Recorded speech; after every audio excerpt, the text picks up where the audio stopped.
Use your powers for evil. Your evil is mine.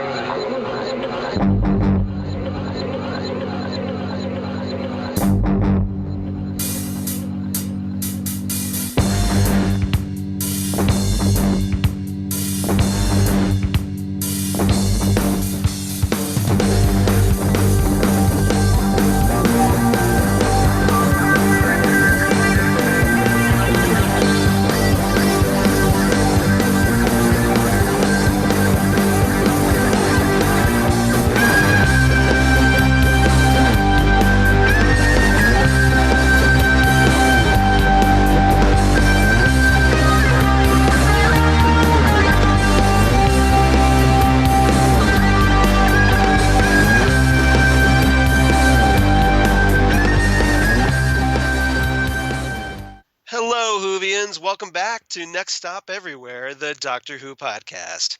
I'm Charles Skaggs. Welcome to episode 80. With me, as always, my partner in crime and my partner in time, ready to talk some more Doctor Who, Jesse Jackson. Hello, Charles. So, are you a Tony Orlando fan?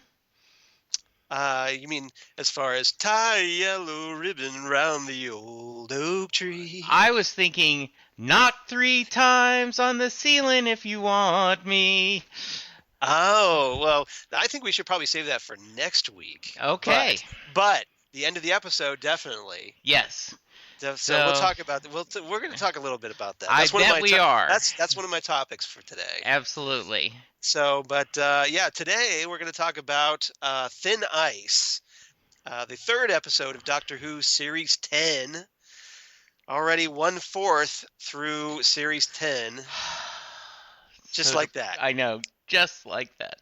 Just like that. So, written by Sarah Dollard, who wrote Fear the Raven, and Face the Raven last season, and then directed by Bill Anderson.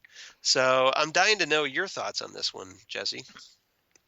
So, I'm going to be accused of being a paid shill for Mackie, Pearl Mackie.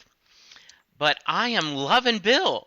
I am loving Bill as a companion. I am loving her role and the chemistry with the Capaldi. chemistry in Capaldi. I'm just, this is another great episode. Well, great, and I thought so. I thought this was good. I think it seems like this is Series 10 is having a very classic New Who feel, in my opinion. And I don't know if you agree with me on that one. I do agree with you, and you are not alone. I was, as I normally do after I'd watched the episode a couple times, I'm kind of going through the internet and looking at different reviews and thoughts, and there was, I forgot what writer, but he said, you can name multiple episodes of the past and the current section that this has echoes of, including like the Beast Below and the little street urchins on in the Empty Child. Yeah, but yeah. he said that doesn't mean they're stealing from it. It's just there are similar themes. With Doctor Who being on so long, you're gonna get that, right? I think, because there's going to be a lot of different elements that come from that, similar sci-fi themes. Yeah. And it seems like it incorporates a lot of earlier episodes. Yes. And one of which factors into we haven't mentioned factors into my Reverse the Polarity this week. Very nice. So, go ahead. You also have the whole. There was just the supernatural episode where this family kept a demon locked into its basement and fed it blood, and that helped them to be successful. So that's a common theme too. Right. Speaking of, as we record this, that is a minor subplot, actually a pretty major subplot in American Gods that premieres tonight. Yes, in the I'm book. looking forward to that. Yeah, so can't wait. I think that was, just overall, this was a good story. It had a sense of fun to it. There was a sense of danger. We had a pretty good villain, interesting monster, and some cute kids, and Some cute, like, pickpockets. yes, and Oliver Twist, um, and the and we had Bill not totally losing her rose-colored glasses, pun intended, but she saw the Doctor maybe a little more clearer and Right. saw the darkness of it, and that's I think another thing I want to talk about. yeah, Today. there's just a lot in this episode. I was really happy with it. Good. I'm glad you enjoyed it, and I know I did. So, yeah, you're probably going to get a decent review from us. Spoilers. Yes. But so one of the things I want to talk about, just a real quick general overview, is so this story is essentially we go back to Regency England, which is the period right before Queen Victoria becomes monarch of England, and So pre-Torchwood. so pre-Torchwood, exactly. Very, very nicely worked in there. Yes. Thank you, yes, Charles. Well played. Respect.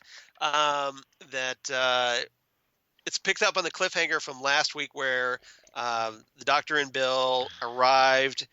The Doctor had intended to go back to his study, but the TARDIS, as always, has other plans for the Doctor. So we kind of take a little detour back, and we find out that the Thames River has been frozen, and there is what is known as a frost fair going on.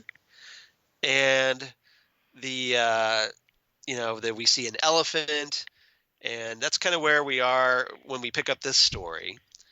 I have a few cast members that I wanted to mention really quickly. There's not a lot going on, but I just want to mention that Simon Lutters, who plays the overseer in this story, he was a patient in New Earth, the David Tennant episode, his second story. And then he also played Trevor Smith on the series Broadchurch. Oh, okay. So little Easter egg there for you. Good. And then Tommy May, maybe it's Tomi, so it might be Tommy. He plays Dal in this story, but he also played the torturer in the Sherlock episode, The Empty Hearse. Very nice. So if you're a fan of Broadchurch or Sherlock, you may recognize a couple people from this story. So I just wanted to mention that real quick before we get going. Okay. All right. So first topic I want to talk about today. Before you do, yes. I actually went to Wikipedia because I had never heard of the Frost Fair, and Wikipedia is never wrong. Never. And Frost Fair 1814, the last Frost Fair. The Frost Fair of 1814 began on 1st of February and lasted 4 days. An elephant was led across the river below Blackfriars Bridge. A printer named George Davis published a 124-page Frostania, or History of the River Thames in a Frozen State. The entire book was typeset and printed in Davis's printing stall, which had been set up on the frozen Thames. This was the last Frost Fair. The climate was growing milder. Who says global warming doesn't exist? And the old London Bridge was demolished in 1831 and replaced with a new bridge with wider arches, allowing the tide to flow more freely, and therefore it was tougher for it to freeze. Or the creature was set free, and that's why it never froze again. See, being a Doctor Who fan, that's the explanation I have to go with. There you go. Because obviously I'm a Whovian as my religion, so yes, I have to. Absolutely. I have to go with that explanation. So look at you doing the homework. Very well researched. I thought it was really interesting because he mentions it was the last Frost Fair, and I'm like, last Frost Fair? That must mean there were other Frost Fairs. And so I actually looked it up, and I think that's fascinating. That it would get, first off, as someone who was born in Louisiana, spent most of my life down south, the idea of a frozen body of water is very alien, quote unquote, to me.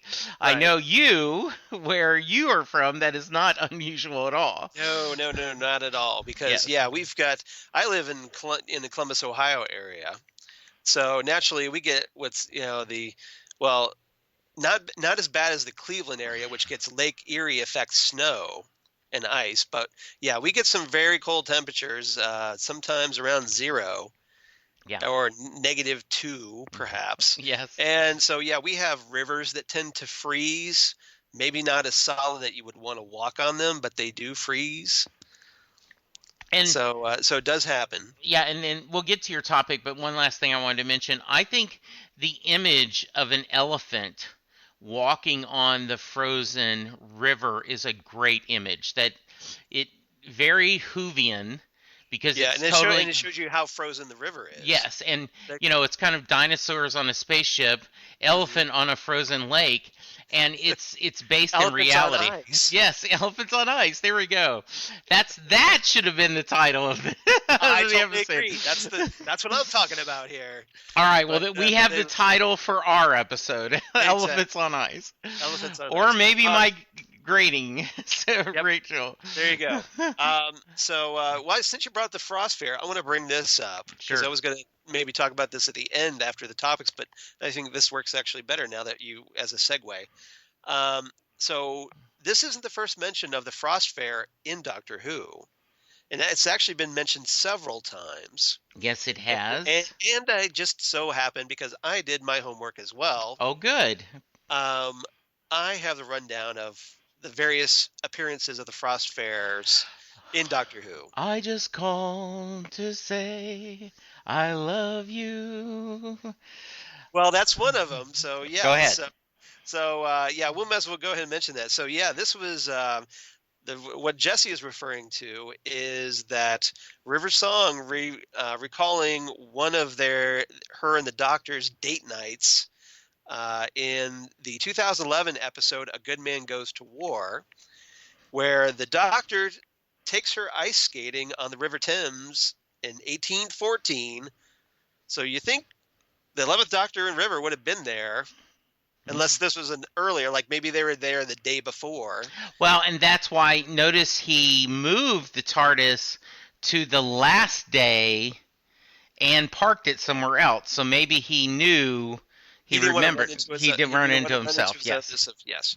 So, so this was the last of the Great Frost Fairs.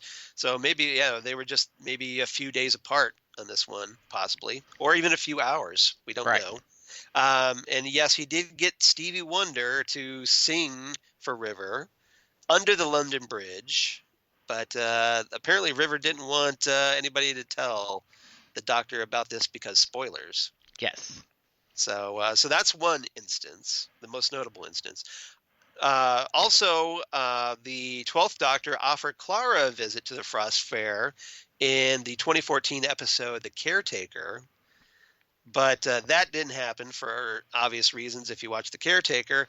But apparently he made good on that promise in a Doctor Who novel called The Silhouette.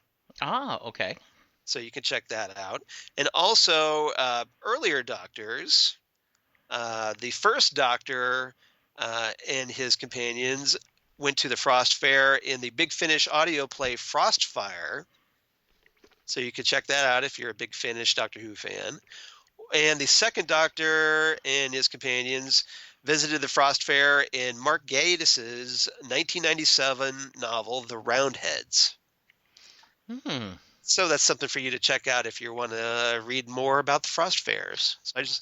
And their Doctor Who connections. So there's a few little connections there. Sounds good. I did not know that Gatiss had done a novel. I may have to check that out. Gatiss has done several novels. Oh, okay. I like his writing, so Nightshade is a really good one. okay. So I recommend that one. All right. Yeah, you got to check out. He's done some Doctor Who novels. Okay. Before he became a Doctor Who writer. Okay. And all right, so let's go into my first topic that I Okay. want to bring up for you. Really, our first topic, the Beast Below, Yes. which is referring to the 12th Doctor and his attempt at diplomacy, along with this fish creature that's down below the River Thames in this story. Yes, So that's kind of a double meaning in yeah. this piece below. So the Doctor's hidden darkness combined with the creature below the ice. It For one, it was very cool to have this creature underneath, and the TARDIS giving the warning, showing how long it was, which we Right. got a follow up later when Bill Which says, "Just we how get that long warning, is but this?" yeah. Huh? Yeah. So we get that warning, but the Doctor and Bill No, they don't do because not. they're already outside. Um, I so I thought that was a cool setup. I think it was a great. It did remind me a little bit of the Beast Below on the Whale Right. episode. The 11th Doctor story. Yeah, but in this case, it was truly, being held captive and being against its will, and being fed innocence. I thought that was a Now, good, yeah, now, the impression that we got that it was spawning yeah, these little versions of itself that were being turned into pies and whatnot, yes, I think so. And as also, opposed to the fish poop. yes, the fish poop, which made really good fuel. Yeah, And the bad guy justifying it, well, I would have to use coal, and coal is dangerous too, and people die in coal mines. yeah, Um, so I thought that was good. I did love the fact that Doctor Who, the series, right, tries to have things both ways. They do a fairly racially mixed casting, right, and not just we're going to show all the aristocrats as white and the other classes in, someone of other races. They show a mixture, and Bill even asked that, and he goes, "So is Jesus. History tends to whitewash us." right. I thought that was good, but they did not ignore when the villain comes in and sees Bill. Which, by the way, raise of hands, everyone that knew the Doctor was going to lose his temper after he gave her that wonderful warning about diplomacy. Okay, Well, yeah, it was kind of a given, I but see it's it a was still universal. you have to admit it was very satisfying to see him deck Sutcliffe. Oh, it was a wonderful scene. I'm not complaining at all. I mean, just because you see it coming doesn't mean it isn't enjoyable. And that was so satisfying and fun. And, and the joke, I didn't write down the quote, but something about he did a pretty good racist impression, something along that. Like we know he's human, because an alien couldn't have done such a great, racist impression or something along that lines. Yeah, I love when the villain is evil. Right. And Irredeemable. yes, I mean, because we talked about this last episode that a lot of times we have to give depth to a villain, and that does make a villain more sympathetic, where you can see their side. I always go back to, and I have a mixed relationship with Smallville at times where, it was a long run and that not every episode was a gem, but No. but the Lex Luthor in that, you always hoped there was good in him, and you always, the way That it could be salvaged somehow. that he was, it was a likable villain, and so you love those kind of characters. But every once in a while, just like it's good to have a meal of nothing but junk food, it is great to have a villain that is just, I want to hate and boo and hiss and throw rotten fruit at. And that's definitely the case here. You brought up some great points. The Doctor, he in arriving in this era in 1814, he once again has to be reminded of the racism that goes on because he doesn't see that. He just sees living creatures everywhere he goes. He doesn't care about skin color. So so far beyond that. He has to almost be reminded that, hey, some people have problems with this. And Bill, obviously, much more sensitive to this issue, coming from where she is in history and her background. So yeah, she has to remind the Doctor, hey, like, I'm black. We're in a period where there's slavery going on. This might be problematic. Yes.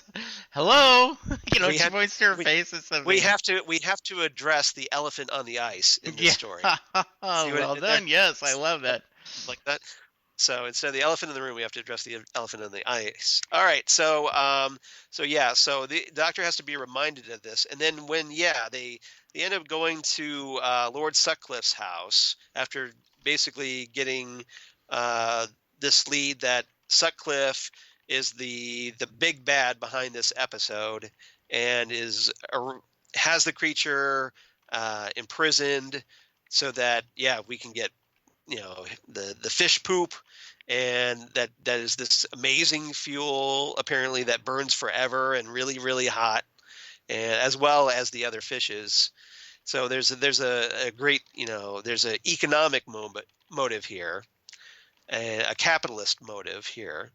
And so the Doctor goes in there, then he and Bill go in there. He tries to reassure Bill that, hey, look, you've got kind of a bit of a temper, so you may want to dial that back a little, because we don't need a confrontation here. We're just looking for information, not a fight. So Bill's like, all right. Oh, Doctor, you're so silly. So there's our setup, because of course, as you mentioned, so Lord Sutcliffe comes in, drops the big racism bomb. And when he sees Bill, he's just like, who is this creature in my house? All racist and offensive and whatnot, because like she's not even a human being in his eyes. And the Doctor, and I have to think this is partially because of his background, maybe. That's like he's very sensitive to this issue. Like, he's very protective of Bill, but I think he just does not like when aristocrats treat inferiors in a bad way. And I think this has something to do with his Time Lord rebellious nature toward the Time Lords. So he just lays Sutcliffe out in a very satisfying moment. And so I kind of wonder what your thoughts on about maybe that there was more going on about why the Doctor was so triggered in that scene. Yeah,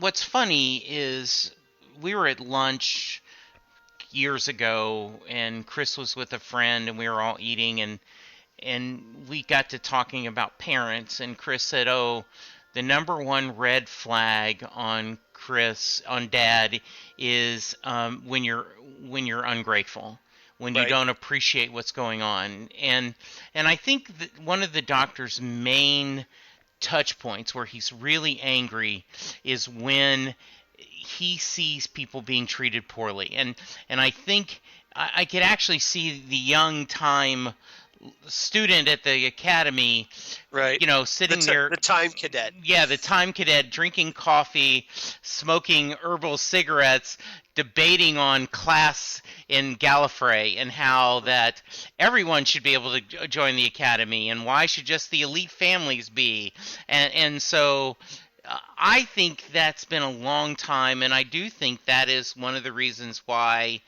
he and Susan got kidnapped by the TARDIS and went on their adventures. Well, he chose the TARDIS, but no, the TARDIS chose him. Well, that's up to debate, because remember, Clara's stuck her little nose in as well. So. Okay. Who you gonna believe, the TARDIS or the Doctor? Well, we did kind of see Clara go, hey, look, you might want to choose this TARDIS.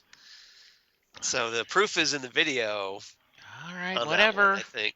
I don't know. Let's open to debate. Okay. So, all right. So I just thought that it just seemed like his upbringing, or that obviously we don't know his upbringing fully, but we've kind of got hints over the years that he has these issues with authority, So again, this is another example of he sees the authority, in this case, Lord Sutcliffe, oppressing what Sutcliffe deems as inferiors.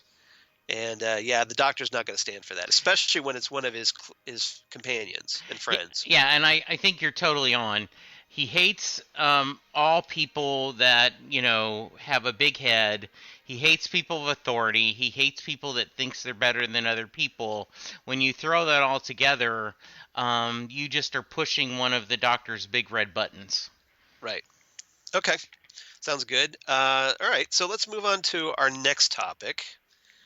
That is Don't Fear the Reaper, the Blue Oyster Cult Classic, right here on the countdown. I'm Casey Kasem. So Charles works a song title into a topic, does a Casey Kasem impersonation. Yep. That's a 2-drink in our Next Stop Everywhere drink game. Well, I could drop the impressions. I just thought it was fun. No, I think it's great. No, I think it's part of our drinking game now. All right, so I'm just trying to change things up for series 10 a little bit. So yeah, this is Don't Fear the Reaper, which I want to talk about Bill's first encounters, plural, with death. Because Bill is essentially like, this is the first time she sees anybody really die. And obviously it upsets her, as we see in this story. So I kind of wondered, and she has this confrontation with the Doctor about his callousness, and then ends up being reassured about it later on when he gives that speech to Sutcliffe. So I want to get your take on what Bill went through with seeing those deaths and that initial butting of heads with the Doctor. We touched on this a couple weeks ago about the younger Doctor, the Fourth Doctor, being a little more affected by innocent bystanders' deaths. And, we kind of came to the consensus that, he was a lot younger then. And there's been he's seen a lot more pain and death since then. And not that he's jaded, but just he's a little more capable of handling it. And I love the fact that he seemed to be more concerned about losing his sonic screwdriver than he was the young child. Not totally, but just a little bit. And I love the fact that Bill was shocked that he had okay, we've got to move on. There's nothing I can do. I can't do magic, no matter what you think. And this is a wonderful step in Bill's journey as a companion. It's not always sunshine and weird food and going to bright cities in the future. It is sometimes you have to get your hands dirty. Yes, and it is dangerous traveling with the Doctor. And people die. It's that famous quote from MASH, where rule number 1 is young men die. Rule number 2 is doctors can't change rule number 1. Well, rule number 1 in the TARDIS is sometimes people die. And rule number 2 is the Doctor can't change rule number 1. He can just try to make it as best as he can. And I loved, and we talked about this a little bit early, and Bill's coming to grips with the consequences of traveling. We haven't talked about it yet, and I don't know if it's on your topic. The wonderful butterfly effect discussion they had at the very beginning was very funny, and rest in peace, Pete. But it was also reminiscent, I thought, of the with Martha Jones. Yes. Because she talks about when they go back to Shakespeare's time, she's all worried that if she steps on a butterfly or whatever, the butterfly effect, that the future gets changed because of the ripples. Right. Hey, he's of time. What did butterflies do to you? Don't step on them. Yeah. So I loved. So we had kind of a callback to that. Yeah, I love that she argued with him I love that she seemed disenchanted, but then later she figured out how to move and what to do. And once again, that makes Bill very human and Right. makes Bill very quickly becoming a a really good modern companion. I don't want to. I got to tap the brake, but Yeah. she's really good. Yeah, I think so too. So yeah, I just thought that was a great exchange where, yeah, after like the that boy goes under the ice and dies, gets eaten. Um, that Bill runs off all upset. The doctor goes after her, and she's mad at him because he was all glib about everything. Because hey, he's seen, death is just another day in the life of the doctor. But this is her first time experiencing something like that. Um, and this is where she confronts him about whether he's killed anyone before, which I thought was important. And he admits, yeah, he's killed people, but he can't tell her how many because, yeah, those numbers just keep going up and up. Um, and then I thought it was interesting that the doctor just completely is like, look, like you're gonna have to shut this down, okay? Like there's more important things going on right now. We can't do anything for this kid, so stamping your feet in outrage is not gonna, going outrage is not gonna help anybody that's still alive that is in danger. So we have to focus on that, and I think this, that shows how, um, the doctor and Bill are obviously in two different places because the doctor can, because he's experienced so much death, he can just shut it off in an instant and move on to the task ahead. You But know, Bill yeah. isn't as obviously, because she's new to this, isn't anywhere near that level yet.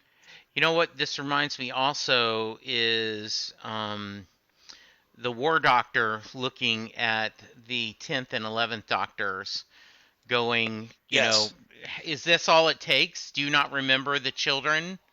And they're both looking guilty, but going, we had to move on. Um, I know when you lose a family member or a good friend, the first major holidays are weird because you're in this new normal. How do I celebrate without my beloved ex? But, the doctor has gone through so much loss, it just makes sense that he has learned how to put it in a compartment, lock it away, and then later he may take it out and feel bad, but he truly is the ultimate of I can't change the past, which is ironic considering he has a time machine, but I can change the future, and he focuses on who can I save now. right. So, and then Bill, one of the other things I want to talk about with Bill in this story is when the doctor is giving his speech to Sutcliffe. And he's talking about, like, he goes on this, the typical 12th Doctor speech about the value you place on a life, especially, something about, something one that's unimportant. So Bill listens to this, and, obviously it goes in one Sutcliffe's ear and out the other, but Bill just looks at him over at the doctor with awe. And I kind of wondered, like, because this kind of redeems the doctor in her eyes a little bit, I think, Uh, and gets her more focused on the really important things. So I kind of wanted to get your take on that scene. I think that's well said, Charles. Really good points. Um, you know, And it just shows how great the 12th Doctor and Bill are, yeah, too. Capaldi is such a great actor, Hmm. and he has brought so much subtle Subtlety, yeah. nuances to Yeah, this yeah. role. And so, yes, that's another great one. I mean, and it is a wonderful short speech.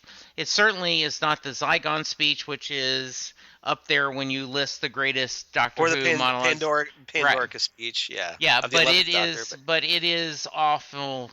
It's good. It was yeah, really good. right. And I just, I mean, it was great that Bill, and it kind of shows, um, her determination. Or I don't want to say determination, but her willingness to try to the doctor's method of like, hey, we got to focus on saving these people. That, because she could have basically had a fight or flight response to this. She could have just been like, oh, that's it, I'm done, I'm checked out here. Yeah. But she stepped up to the plate, and she's like, okay, we need to do what's right. Yes. And there's another great scene where the doctor asks Bill what they're going to do next. Like, okay, do we need to save the creature or not? And I'm leaving it up to you because you're the boss in this one. And I thought the doctor thought it was important to give Bill that choice. Now, that's which she does to save the creature. Yeah, it is a little bit. Oh, so now you give a choice? How about all the other times you haven't given a choice? Right. But it made for a nice scene. Well, maybe he's trying. Yeah, I think he is trying, and I do think it was just really a good point, and I'm glad, Bill made, in my mind, the right choice. Let's save the creature. And let's see what happens. So, yeah, well done. Okay. All right. So let's move on to our third topic for this week. I hear you knocking, but you can't come in. Yes.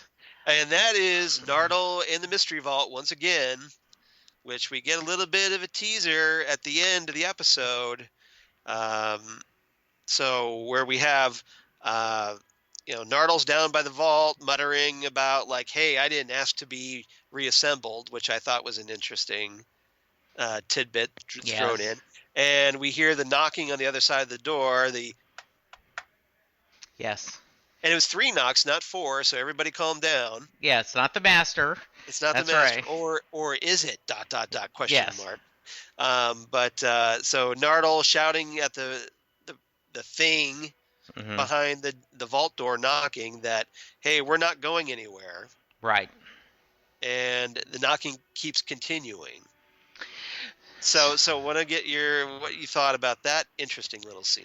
So it appeared to me that in this better light, we see even more Gallifreyan symbols on the door.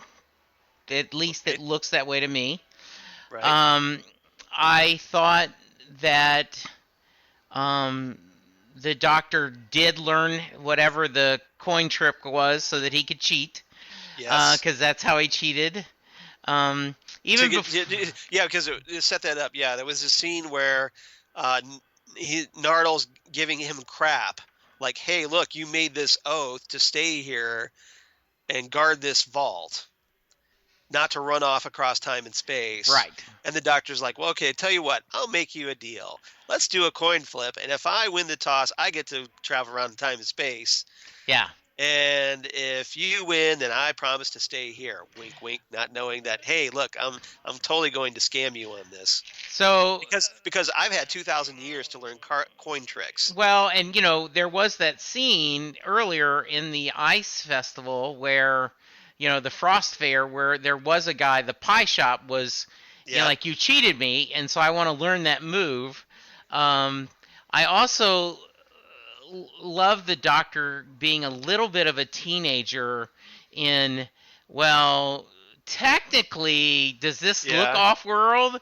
I didn't go off-world.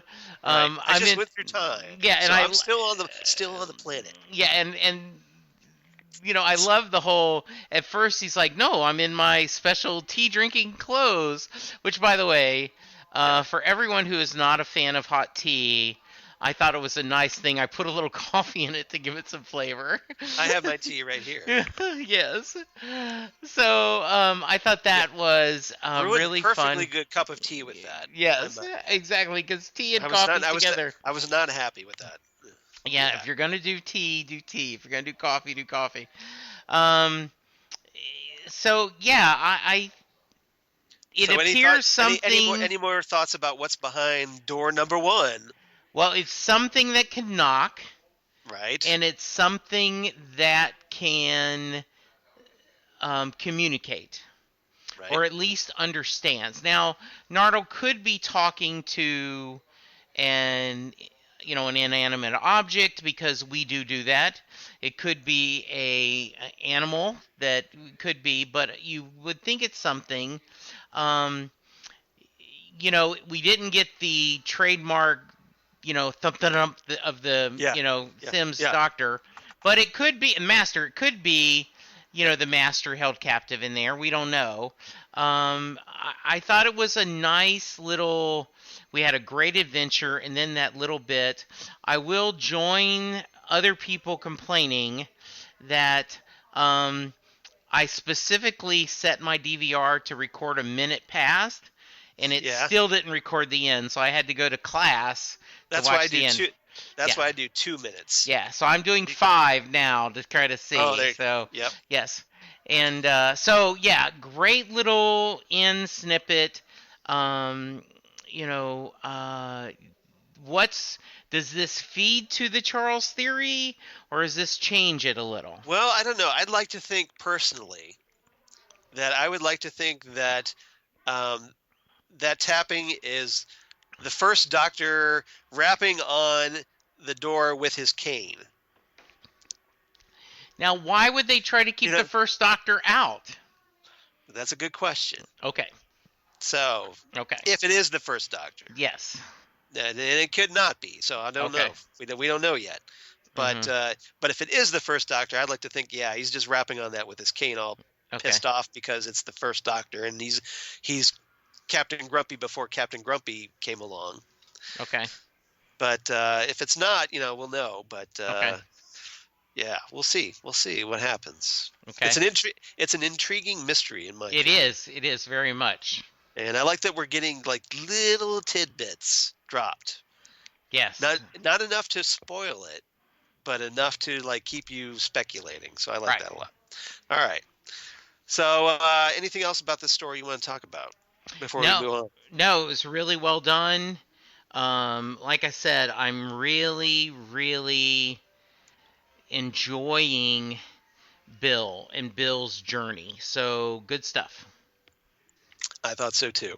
Yes. All right. So let's see. Favorite lines. You got any favorite lines in this story? There's a lot of good dialogue in this story. There is. When at the very beginning, the Doctor talking to Bill, I told you, you don't steer the TARDIS. You reason with it. How? Unsuccessfully most of the time. I like the Doctor. There's one little quick bit of dialogue where the Doctor's talking to Bill after they arrive, and Bill takes her first steps out into the past, and he says, like, look, it's just time travel. Don't overthink it. Yeah, that was a great thing. And then I always love when a new companion starts messing with the sonic screwdriver, and Bill going, how is that a screwdriver? In a very broad sense. Oh, and how's it sonic? It makes a noise. Right. So, yes. Very nice. So another quote I liked was, and this was the exchange where the Doctor is trying to get Bill focused on the important things as opposed to being upset, where he says, I'm 2,000 years old and I've never had time for the luxury of outrage. And that's a very... it's a very 12th Doctor quote, I think. Yes, and it's a very timely quote.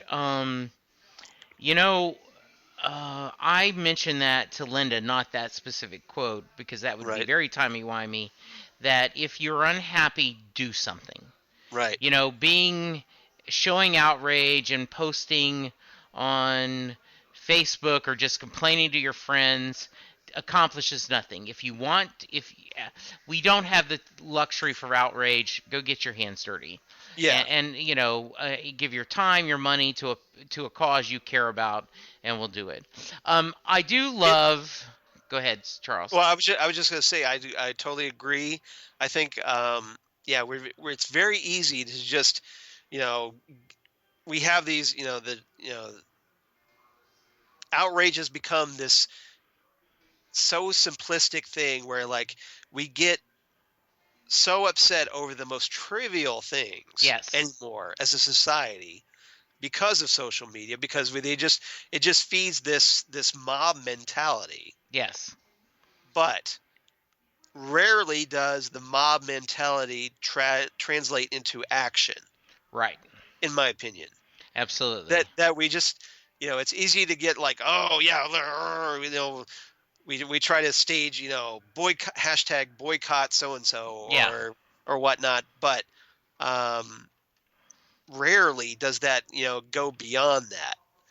Yeah. It's just people, I think in general, and this is just me talking here. I think people in general they're so angry right now. They don't know why they're angry. They're just angry, Right. and they're looking for something to unload on Yes. and to tear down. Yeah. And it's not very healthy just as a society. It's not very healthy. Yeah. So if we're going to be outraged about something, make sure it matters, and make sure that you don't you do something about it, like you said. Yeah. You don't just sit there, do something. Yeah. And if you guys are not political, skip ahead a minute. But yeah, Bella, who has been on Set Lusting Bruce a couple of times, and she has co-founded a webpage called www.callthemin, CALLTHEMIN.com. And if you go there and if you put in your zip code and your email address, they will send you, when important political agenda things are coming up for the Senate or the House, and it will tell you they are voting to do this. Here's your senator's phone number. Right. Here is a script if you're for this. Here's a script if you're against it. But either way, call the office and let them hear you. Remind the government who you work for. And so that's kind of a cool thing. That feels much more constructive than a lot of what I see on Twitter and Facebook. Right. Yeah. Yeah. So I've liked that, and even Linda, who is very political but is not what to do. She says she likes that because they have a little script and they are respectful. So anyway, end of political discussion. Good point. Yep. And I think really well. I think the Doctor is speaking for a lot of us. Yeah. We don't have the time for luxury of outrage. I think you'll see that quote get posted a lot. Yeah, probably.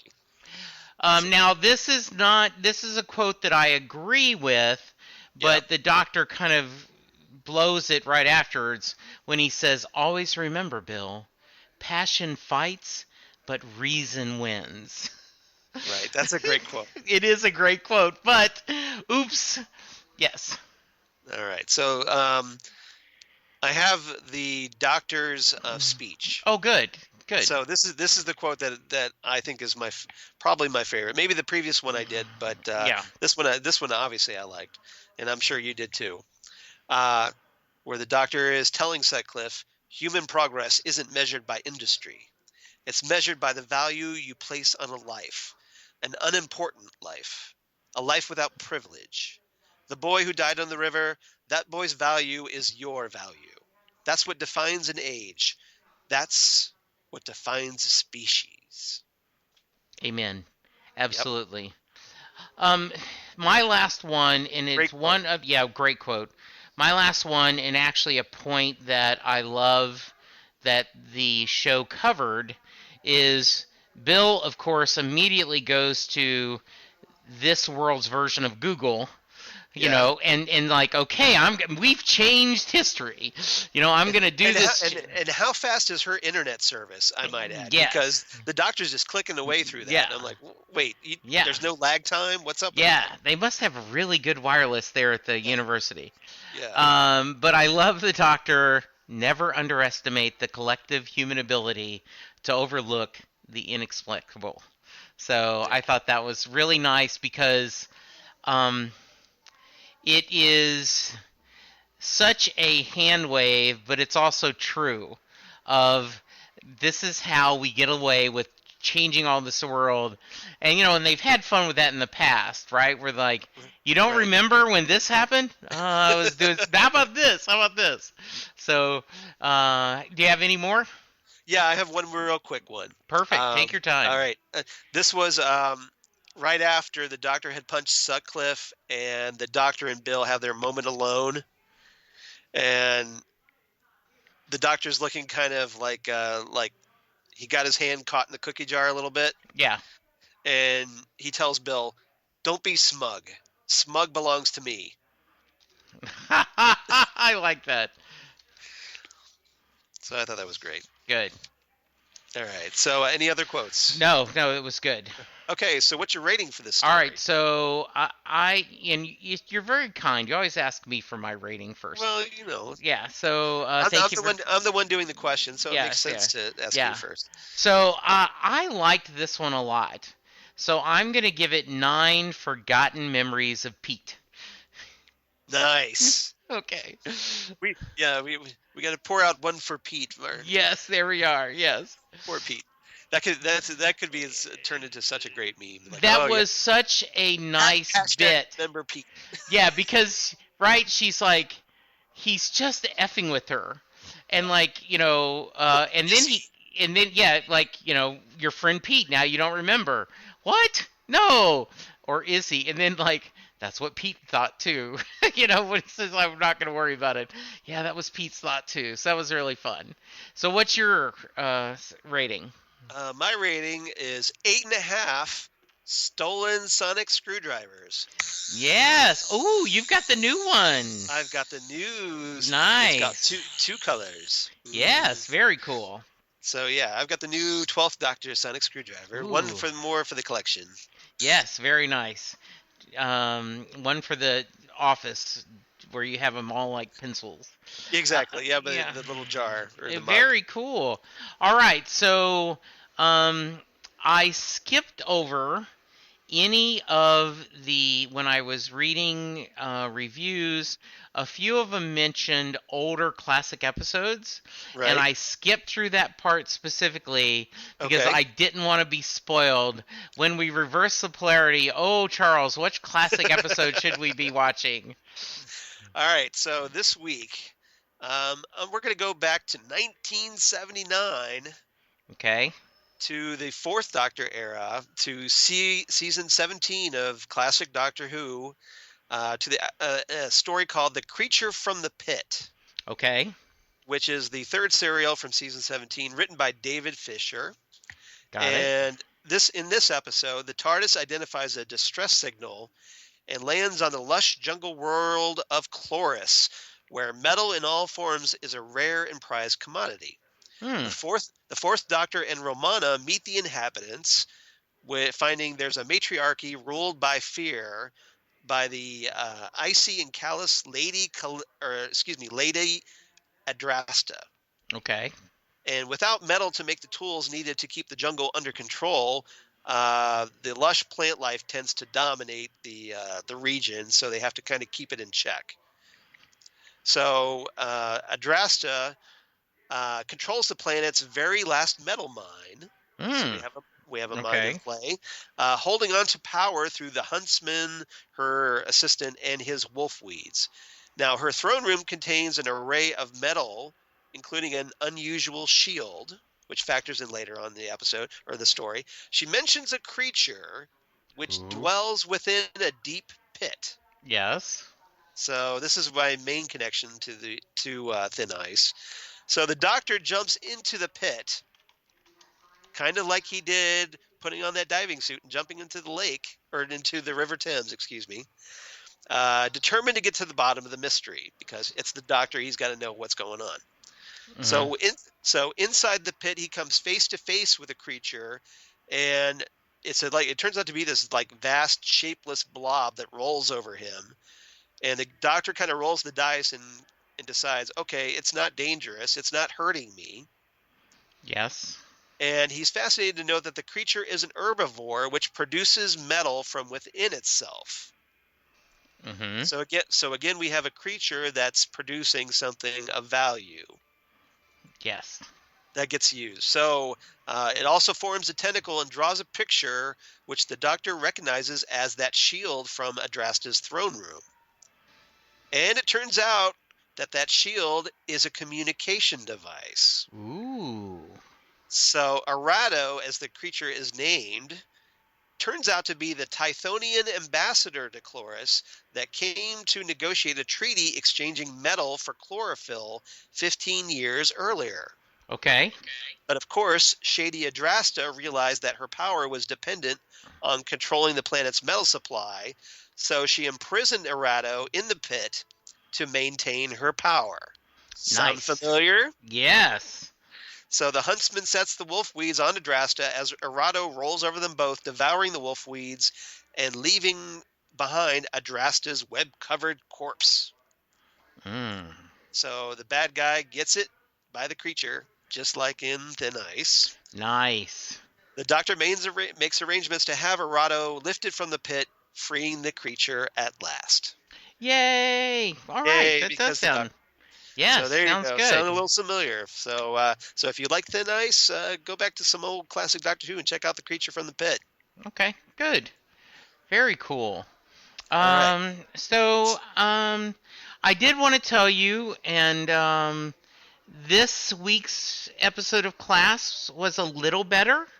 Okay. I enjoyed it a little bit more, so not enough to talk about it yet, but you know, I will we'll set up some time in the next week or two where we'll kind of do a general Class discussion and maybe do a bonus episode. But maybe you we should watching do them? just a Class season 1 episode. Okay, that probably is even better. So good. Yeah, because there's just little things to talk about each episode, not enough for a full big discussion. Okay. So, in my opinion. Did you find it any? Did you? I thought it was better.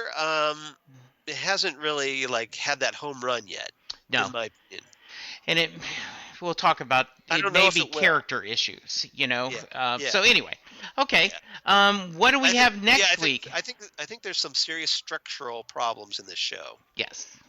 So Okay. next time on Next Stop Everywhere, we're going to talk about Knock Knock. Who's there? fourth- Oh, sorry. Yeah, exactly. Yeah. Who's on third? Yes. Or who's on first? Third base. Right. So yeah. Knock Knock. So I'm hoping that will give us some more about the Mystery Vault, Yes. but it could refer to something else entirely. Who's the writer? I don't have the writer's name Okay, offhand. sorry. I should, know, I should know this. I can look it up really quickly. No. though. We'll cut that out. Or Okay. no, we won't. We'll just let them know how we're doing. All right. Good. You guys have Wikipedia just like Yeah, we did. exactly. You can look that stuff up. Stop being lazy. So a good season so far. I'm very happy. Yep, And, I think so too. So, just where can they reach you? As we wait for Knock Knock. Okay, I am at Jesse Jackson DFW on Twitter. You can hear me on Set Lusting Bruce, the podcast I do about people passionate about music.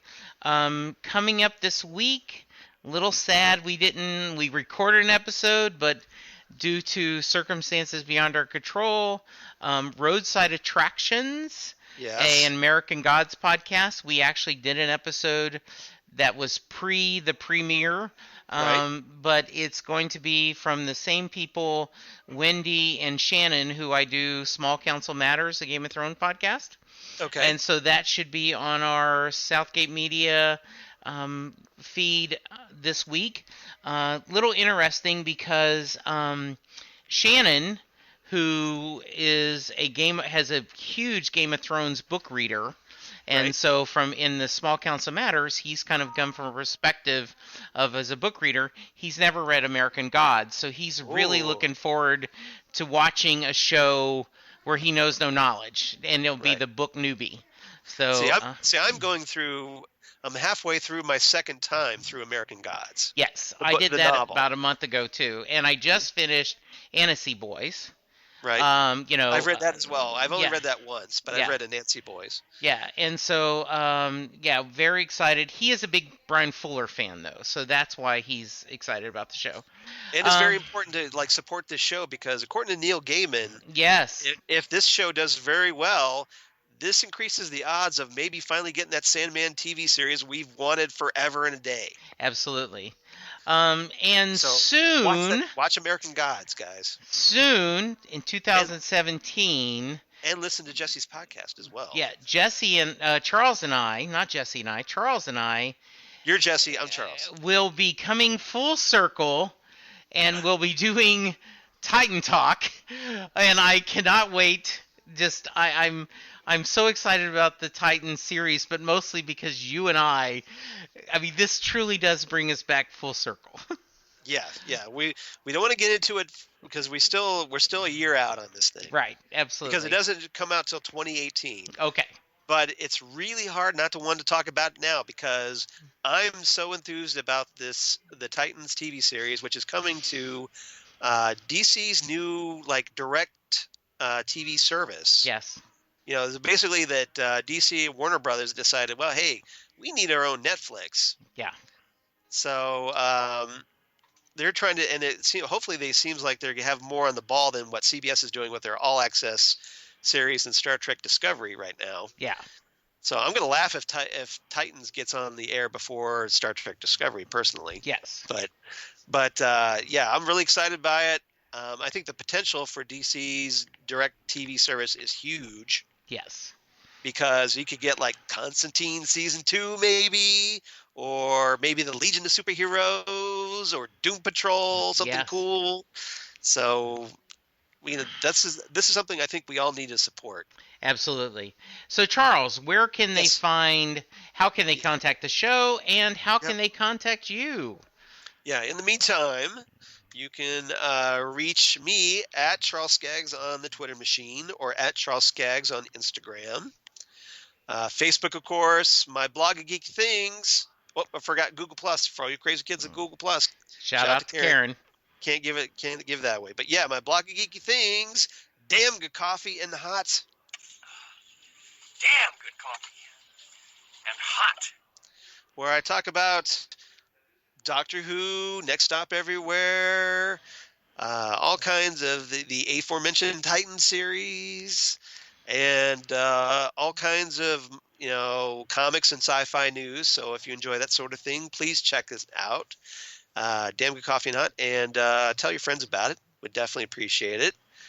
And also my other podcast, the Phantom Zone podcast, which just recently had episode 100 that we did with you, Jesse. So that's kudos so much again. fun. Thank you. Thank you again for joining us on that. And my other podcast, Ghostwood, the Twin Peaks podcast that I do with Zan Sprouse, wife of comic book artist Chris Sprouse, where we talk about the original series of Twin Peaks and the new Showtime revival of Twin Peaks, which will be starting here in just a few weeks.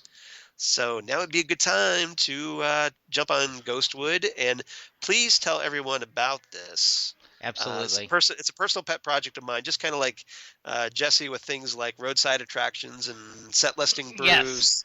This is kind of my pet project, so any help you can in spreading the word would be definitely appreciated. Absolutely. And by the way, I followed you on roadside attractions on Twitter. Yes. So yeah, I had all my accounts. Oh, I thank followed you. you. So you're all boost those follower counts. Absolutely. So trying to send you some love. So well, thank you, Charles. Please do the same for Jesse. So and do the same thing for. I'm so excited about hearing you. I've liked y'all's talk so far. You can tell you're both passionate. You're both knowledgeable. This is good stuff. So. Well, thank you very much. I appreciate it. But despite all the other things, Charles and I love talking Doctor Who, and we are ecstatic that we have still plenty of new Whovian information to discuss. Before you know it, though, we'll be going back to Classic Who. That's not a bad thing. No, it isn't. It isn't at all. All right. Let's enjoy Series 10 while we have it. Yes. All right. So next week, knock. And I think that about does it. So we'll see you next week on Next Stop Everywhere, the Doctor Who podcast. Bye. Do we have a quote? I actually do have a quote. Give us a quote. Yeah, I don't want to sign off before we do your quote. No, and of course, I got sidetracked, and I was looking to make sure that I was argued, and there, yes. This is actually an older quote. We've used it before, but I thought it was really important to bring up again. Nobody important? Blimey, that's amazing. Do you know in 900 years of time and space, I've never met anyone who wasn't important before? Great. The great 11th Doctor quote. Absolutely. Thanks, everyone. Bye. Bye. We'll see you next week.